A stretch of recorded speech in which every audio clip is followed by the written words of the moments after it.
Hi, Red O'Loughlin here uh, on the Talking Heads show for USA Global TV and Radio Network. This is our first show of the new year, 2023, and we're starting out with the topic of toxins. And we're talking about toxins in your health. And let's go ahead and get through the slide setup first so that we have, okay, there's the first slide. Okay, fantastic. Uh, what is going, okay. Sometimes these slides change around on me. I have no idea why it doesn't look like the same slide that I have here, but regardless, we're going to use it.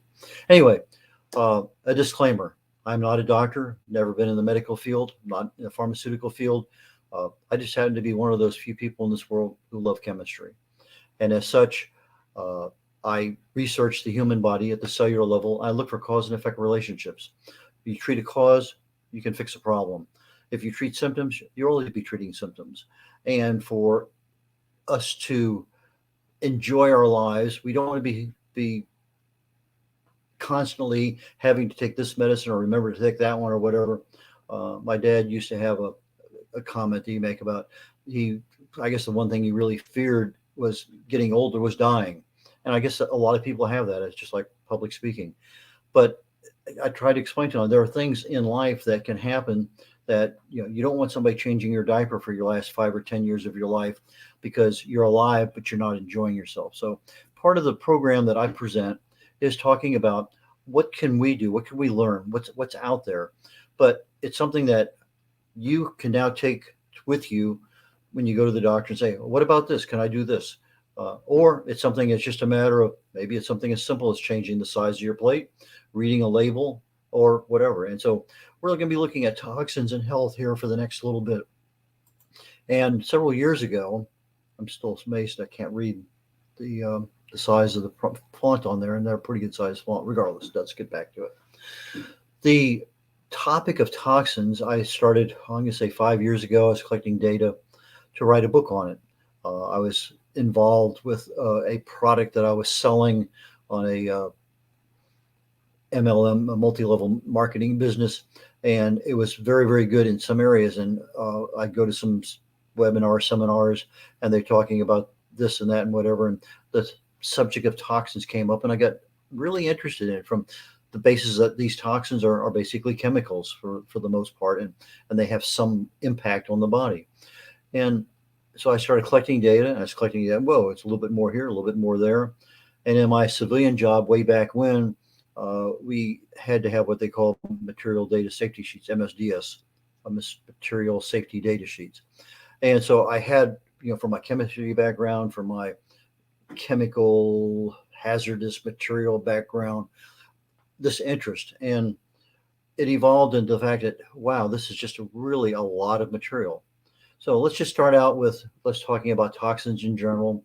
Today is just going to be an overview, what we're going to go into, and then as we get in the next couple of weeks, we're actually going to dig a little deeper hole in each one of these. But let's talk about what is a toxin. Well, if you go into standard Merriam-Webster dictionary, they're going to say it's a naturally occurring organic poison produced by metabolic activities of living cells or organisms. Yet there are things out there that are not organic poisons. They're not produced by metabolic activities, but they are toxic to our bodies. And what I want to do is look at what are these other things out there that are toxic to our bodies. Now, I think something as interesting as hang on one second here. Thank you. Gasoline.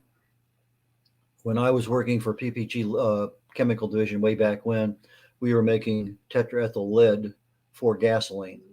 The lab had measurements for the air that we were breathing, and if the lead levels ever got too high, they would send us home. So they were monitoring us on a regular basis. But also, we could end up having blood tests periodically to catch those times that the labs weren't working that well. One time, I'm cleaning parts in the car using gasoline, just beyond my teenage years, early 20s. And I come in and my blood test says I have lead poisoning. They sent me home. Now, one good thing about that was they would usually send you home with a case of beer so that you could urinate out all of the lead. That was a fairly easy way to get rid of it at that time. At least that's what they thought. But the gasoline that we were making, that lead was organic lead, tetraethyl lead, and it was something that you get through your skin. I wasn't eating it, wasn't drinking it, but it was just one of those things that just naturally came into our contact. So by touching it, lead, just talked about that, whether it's organic lead or whether it's just inorganic lead, mercury, germs. We're sitting here now with this COVID pandemic that's a viral infection. But there are germs out there that can be classified as a toxin per se. Something is, snake venom, cancer. Is cancer a toxin? Well, it certainly has a toxic effect on our body, especially the chemo and radiation, everything else that goes with it. But we also have toxic relationships. Well, there's certainly no metabolic activity regarding organic poisons with that. We have toxic thinking. Again, totally different animal from what we're going to be talking about. But the mere fact that we're talking about toxins in health, if you're in a toxic relationship, maybe you need to take action to address that as well as anything else. If you're toxic thinking, basically, we bring inundated every single day with a lot of negativity. Again, another area for improved your health. Radon, a gas that seeps out of the ground. Car exhaust. It's hard to live anywhere nowadays where you're not getting some level of car exhaust in what you breathe. Landfill runoff. With all the pesticides and chemicals that are out there, it's amazing the amount of chemicals that just come from the poisons that are used just for everyday life, raising crops and everything else out there. Blue light, your computer screen, your cell phone. Yes, it's a toxin to the body, just as alcohol is a toxin to the body. Water. You would think that good, clean water you get from the tap. Well, yeah, maybe they remove the lead, they remove the mercury, but there's probably over 100 pharmaceutical chemicals, prescription drugs that have been flushed down toilets that are in the water supply for your city that they don't get rid of. They just keep getting recycled. Anyway, a lot of things in there when you start talking about toxins. But let's keep it on the health side of toxins. We get 4 different kinds. Hemotoxins. Hemo meaning our blood cells, red blood cells. Phototoxins, we talked about that a little bit with the blue lights. Hepatotoxins, again, affecting the liver. And your neurotoxins, again, with the nervous system. And your liver is one of your primary organs in the body that captures the toxins and assists in getting rid of them. What are some of the sources that we have for toxins? Well, anything we eat, touch, taste, feel, can get us a toxin. Well, when we start eating, what are some of the toxins that we get in food? Well, a lot of times we don't realize it, but if it's canned, it has more than likely a kind of a coating on the inside part of the can. It's a BPA. We'll get into all these terms of BPA and some of the other ones that we'll be talking about. But that's in there for a preservative, and you can actually get a toxic response from some of the, maybe not as much as today as it was 10 years ago or 20 years ago, but it's still an issue that any kind of packaged material, if it's using a BPA as part of the preservative for that, then there's a problem. Grilled meat, we love that nice char on the outside of that steak or hamburger or hot dog. But when you have that, you have what they call the advanced glycation end products, the free radicals. And these cause a lot of problems, especially for aging, because it's very, very difficult for our bodies to get rid of them. Peanut butter, one of the problems with the legume of the peanut plant itself is a aflatoxin. And people have a serious reaction to peanuts and peanut butter in general. But that's a source of toxins. Any kind of fish, whether it's the fish you get out of the river, the fish you get out of the ocean, you're going to have mercury and other heavy metals, et cetera, that are prevalent. So when you go to the store and you buy, it says farm raised, beware. There's probably more toxins in the farm raised stuff than you get in the stuff that's caught off the coast. One of those things that always tastes good is that butter flavored popcorn. You stick it in the microwave, push the button, 2 minutes later, boom, it comes out. This really tastes pretty good, but it's not butter. Go ahead and use real butter. It's going to be far better off from you in many, many regards. But the diacetyl toxin is what makes that stuff taste so good. And it's amazing how many chemicals smell and taste like other things, and they're just all over our world. But the things that we find most common, and we don't even consider them toxins, but they have a toxic effect on our bodies. One of them is high fructose corn syrup. Uh, Instead of just putting sugar in, the high fructose corn syrup is sweeter, cheaper than sugar, and as such, it's everywhere. In fact, you may see the label high fructose corn syrup, or you may see there might be 15 different labels that all imply that there's sugar in there, but they don't always say high fructose corn syrup, HFCS. And you have to be real careful when reading labels because they want to hide a lot of what it really is. So there's a corn syrup in and of itself. Yeah, it's a lot of sugar, but the fructose, I mean, if I'm eating an apple, yes, I get fructose. Our bodies can handle that level. But when I get that fructose in the highest concentrations of being in a Coca-Cola, that fructose now almost becomes a toxin. It really does become a toxin to the body because the liver's got to process that fructose out because it's just at levels we never see in a normal life prior to using HFCS. Trans fats, again, another plastic fat that was supposed to be the solution because we thought that butter was so bad for us. Hint, it's not bad at all, at least not in the research that I've done. There's a lot of people on the side, well, butter's bad, butter's good. I'm one of those believers that butter is good, and I've talked about it several times in the past. But trans fats, remove them from your body. If you remove them from your diet, if at all possible. Anything that has an artificial color or flavor, highly suspect. Really and truly something you do not want or need in your body. There are a lot of costs associated with having a more natural color or flavor added to something. And so with the artificial colors and flavors, super easy, super simple. And if you look at the European Union, there's 1,200 chemicals that are not allowed in any of the foods in Europe that in America, there's no restriction. On it in the American psyche, they say, well, it's not so much, a little bit's not going to hurt you. In Europe says, no way, just zero. And so as such, there's well over 1,000 individual chemicals that are not allowed to be put in European food. So if you have a company like Kellogg's and they're making a product that they sell both in Europe and in America, you look at the label for the European one, you look at the label for the American one. The label for the American product is going to have twice or 3 or 4 times the number of ingredients in it. And that's because Europe doesn't allow them to produce with those same chemicals. We all know monosodium glutamate, that anything that touches our glutamate part of our brain, it just enhances the flavor. But it also has a tendency to create a lot of headaches and other issues. But MSG, very definitely one of those sources of toxin. I mentioned artificial colors and flavors. Well, we have a lot of artificial sweeteners that provide a same sense of why am I using an artificial sweetener rather than another. Cost is probably a big one. Preservatives. If you have something that you want to be able to sit on the shelf for a long time and look good, there's a lot of preservatives out there that can be used. A lot of them are not necessarily as healthy as you want.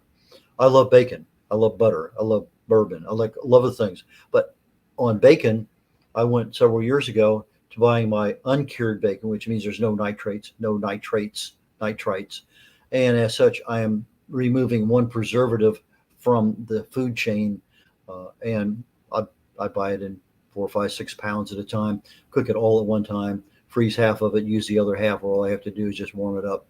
But the nitrates, nitrites, sulfites in wine, potassium sorbate, a lot of the other chemicals used as preservatives, yes, they keep the product looking and lasting a long time, but in the big scheme of things, it's not good for the body. And if you're only once in a while, okay, fine. Anybody can argue the amount, but if you're sitting there and you're having these cereals or whatever product it may happen to be every single day of your life, might be a time to decide, maybe I want to make a change. And there's a lot A lot of options out there. I'll give you several as we're going through the next 6 weeks.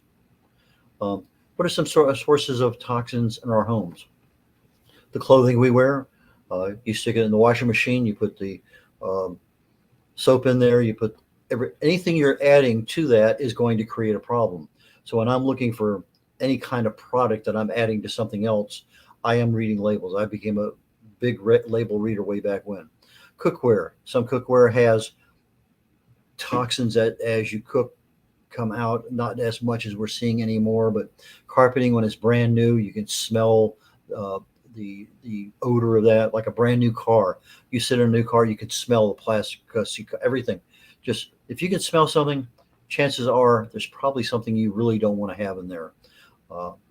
Food packaging, solvents, flame retardants, dyes. Already talked about water a little bit.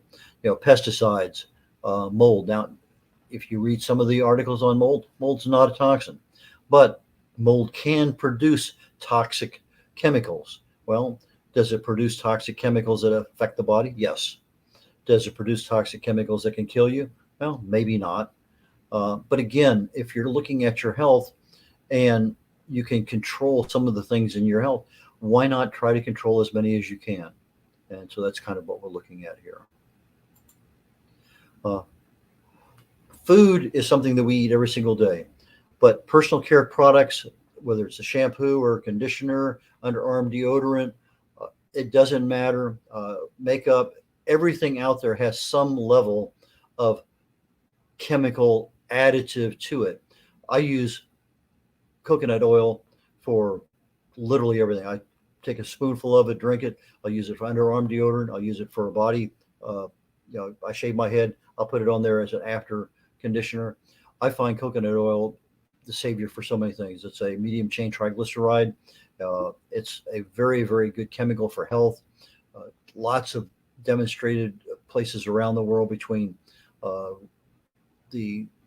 before you switch from coconut oil as a primary source of oil for cooking to something else, diseases just went skyrocketing after it. But the things that you want to try to do is minimize the sulfates and the parabens and the phthalates, any of the synthetic colors. If it says fragrance on it, put it back. Triclosan.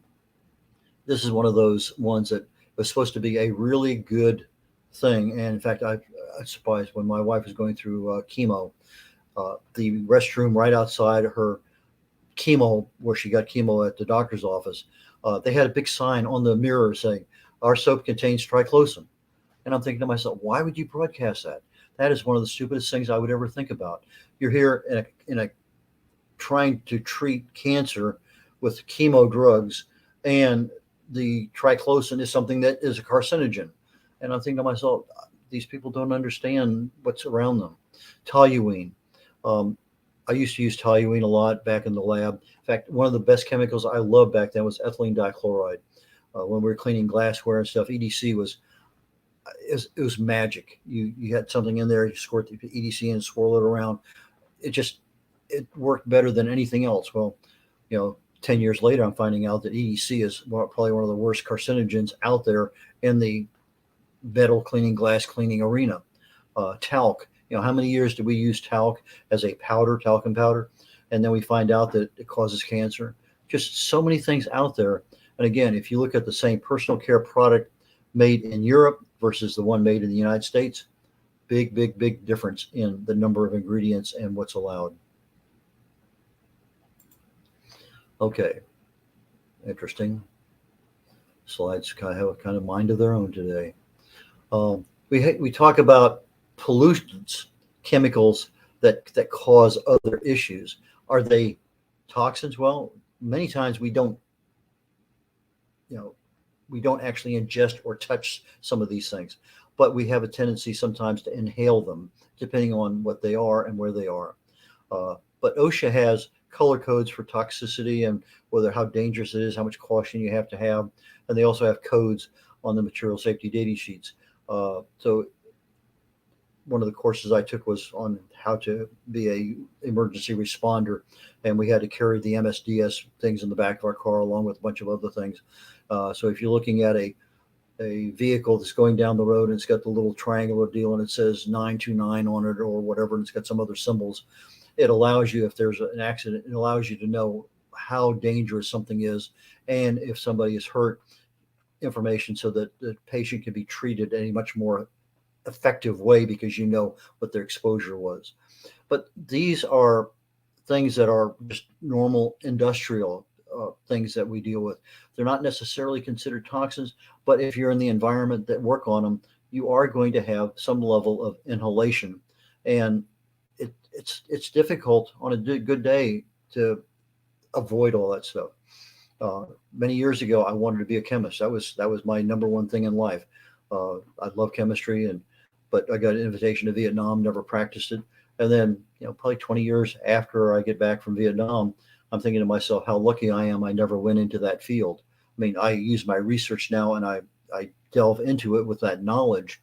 But for what I wanted to do, back then it was plastics and fuel cells and other things. I look at people that I know that have worked 20, 30, 40 years in those industries, and they have some very serious health conditions, or they don't even make it to age 60. Uh, Now, was it because we didn't understand things back then? Probably, more than likely. The things are dangerous and we just don't understand them. Uh, but labels, that is your friend. If you can learn to do anything else in 2023, learn how to read a label. What are some of the diseases that we can attribute to a toxin? Well, diphtheria is one. Uh, and Dr. Jacqueline, diphtheria might be a very good word for your next spelling show. It has an unusual spelling. Tetanus, botulism, whooping cough, diarrhea. I mean, how many times we have diarrhea from all sorts of things? Was it caused by a toxin? We don't know. Was it caused by something that we ate? Maybe, more than likely. Was it a side effect from some other, maybe it happened to be part of COVID or something else? So many different causes for headache, for diarrhea, for high blood pressure. It's very difficult to isolate a cause for some of these diseases. But if you know one of the causes can be a toxin, take a look at what you're eating, what you're buying, what you're touching, what you're putting on your body. It may be that, if you don't see healing relief in 10 days, 2 weeks, you need to talk to your doctor about it. And diarrhea is one of those ones that is a super problem to have in many, many regards, but you don't want to be dehydrated all the time, and that's one that will do it. And of course, then you go on the other side. Now you're constipated for a week. So it's a bad situation on both ends of the spectrum. Cholera, toxic shock syndrome. We didn't even know that term 30 years ago. Then all of a sudden, now we have it. Gash gangrene. Again, these are diseases that are identifiable as the source being some kind of toxin. Well, what are some of the symptoms that we see that we can say that if you have this, there may be a toxin involved? Well, if you have any kind of digestive issue, especially if it's something major.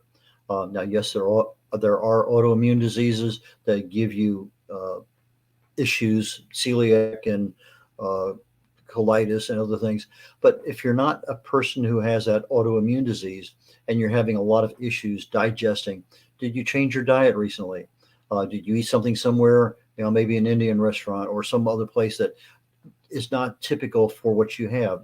Okay, fine. If it's not gone in a couple of days, maybe it is something else. Maybe there is something in a new product you bought that you're using more often than you should. That might be a problem. Fatigue. Fatigue is more like a headache. How many causes of fatigue? There's so many causes of fatigue. It's a difficult one. But if it's there and you have it more than 2 weeks, talk to your doctor because there's something wrong. That's not normal. Anxiety, depression could be something as simple as a vitamin B1 or vitamin B3 deficiency. Again, a deficiency is not necessarily a toxin, but there are toxins that can create anxiety and depression. Too much sugar can develop inflammation in the brain. You have other issues there. Skin issues. You have something on your skin that's a lesion or something that's not supposed to be there. It doesn't go away with normal treatment. Talk to your doctor. If everything has been going well for a while and all of a sudden, I wake up, my shoulder hurts, my leg hurts, that joint, and it doesn't go away, it might be something that you've changed your diet. There's something in your lifestyle has changed. Sit back and take a look at what are you what are you doing now that you weren't doing a month ago? Is there a new product you're using? Something in there has changed. Now, can it be something caused that has nothing to do with toxins? Absolutely. You're loading a bunch of stuff in the back of the car, uh, and you're not used to doing that. A lot of reasons can cause these things, but sometimes we can't find a reason. And maybe one of those reasons might be a toxin. And a lot of it could be dietetic, it could be a personal care product. Insomnia. Well, most of the time, the cause of insomnia is stress, but stress, insomnia might also be a byproduct of one of these other toxins that are in there. It just, these things interrelate. We talked recently about uh, brain health and mental illness toward the end of November and December. And there's so many interrelationships between how our brain works and our gut and this and that and everything else that, again, if you're trying to tick off the things of, okay, I'm pretty sure it's not that, and I'm pretty sure it's not this one. Well, what about, well, these are things that need to be considered. Bad breath. What is that one? Dimethyl sulfoxide, DMSO. DMSO back in the 70s was like the wonder drug. You had a sprain or something, you'd rub that stuff on, boom, it disappeared. But one of the side effects was to have really bad breath because that sulfur in the DMSO, dimethyl sulfoxide, would eventually get into the bloodstream, would eventually be processed out by the liver, and then it would exit the body through exhalation, and you would end up with some really, really bad breath. Well, that was from the DMSO. DMSO is still available out there on the marketplace. It's a wonder drug for some kinds of joint and aches and pains and things like that. I'm not a doctor. I can't tell you to use it. But if you have something and it's just not healing right, talk to your doctor. There's maybe some out there will say